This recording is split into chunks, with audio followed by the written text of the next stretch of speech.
Please like, subscribe and share করুন আপনাদের channel.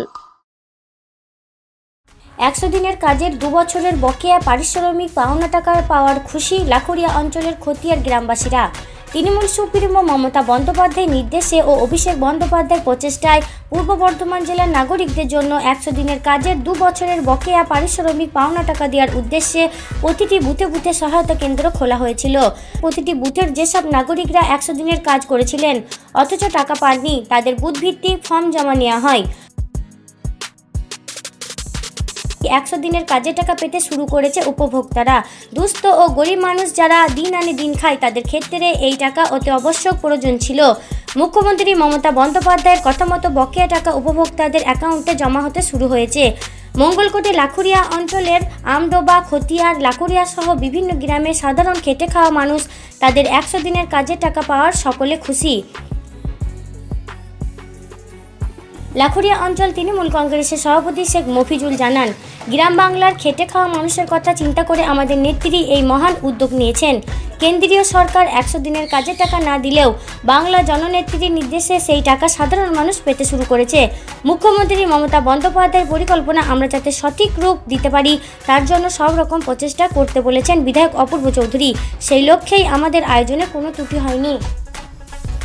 যখন কাজ করেছিলেন দীর্ঘদিন তো টাকা পাবেন কি পাবেন না এই নিয়ে একটা টালবাহানা চলছিল। হ্যাঁ, তো একটু টেনশন চলছিল যে টাকাটা পেলাম না, কাজটা করলাম। তা কখন মনে হলো যে টাকাটা পেতে পারেন আপনারা? আর বলছি যে ভোটের আগে পেয়ে যাব আমরা, এটা আমরা টার্গেট নিয়ে এলাম। এই টাকা পাওয়ার জন্য আপনারা কি করেছিলেন? কোনো কাগজপত্র করে জমা দিয়েছিলেন? হ্যাঁ, একবার দিয়েলাম। দিয়ে কোথায় দিয়েছিলেন? এটা আমরা পঞ্চায়েতে, যাতে 100 দিনের কাজে টাকা পান তার জন্য কাগজপত্র জমা দিয়েছিলেন। হ্যাঁ, তারপর এখন টাকা পেয়েছেন? এখন পেয়েছিলাম। কি বলবেন আপনি যে টাকা পেয়েছেন? পেয়েছি তো ভালোই হয়েছে, আমাদের একটা খুশি হইলো।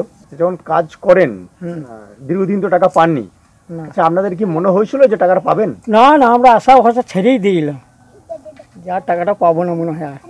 এতদিন হয়ে গেল যখন, দিয়ে কখন আশা হলো যে টাকাটা পাবেন বলে মনে হলো? এই যে পঞ্চায়েতে যখন জমা নিলে কাগজপত্র, তখন একটু আশা হলো যে হ্যাঁ এইবার কিছু পেতে পারি, আশা হলো আমাদের অনেকটা। তখন মনে একটু সান্ত্বনা হলো যে আমরা পাবো টাকাটা।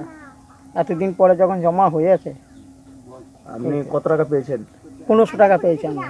আপনি 100 দিনের কাজে টাকা পেয়েছেন? হ্যাঁ, পেয়েছি। কতদিন আগে আপনি কাজ করেছিলেন? 2 বছর আগে। 2 বছর আগে। আচ্ছা, তারপর যখন কাজ করেন তারপর কি মনে একবার হয়েছিল যে টাকা পাবেন? না, মনে হয়েছিল যে পাবো না। এই পেলাম, এই পঞ্চায়েতে জমা দিয়েছিলাম সব কাগজপত্র। হ্যাঁ, কাগজপত্র। একটা দীর্ঘ সময় পর তো আপনাদের যে কাজ করার জন্য যে পারিশ্রমিক টাকা পেলেন, এখন কিরকম লাগছে? এখন ভালোই লাগছে। এই কাজের টাকা পাবেন বলে কি আশা ছিল আগে? না, মনে তো করেছিলাম যে পাবো বলেই আশা করেছিলাম, কিন্তু দেরি হলো একটু। এই যে টাকাটা পেলেন কাদের মাধ্যমে, কিভাবে টাকাটা পেলেন? এখন আমরা পার্টির মাধ্যমে পেলাম। এই জন্য কোথাও কাগজপত্র জমা দিয়েছিলেন? হ্যাঁ, ওনারা নিয়েছিলেন, জমা নিয়েছিলেন। পঞ্চায়েত থেকে কাগজপত্র জমা দিয়েছিলেন। এখন টাকা পেয়েছেন, কিরকম লাগছে?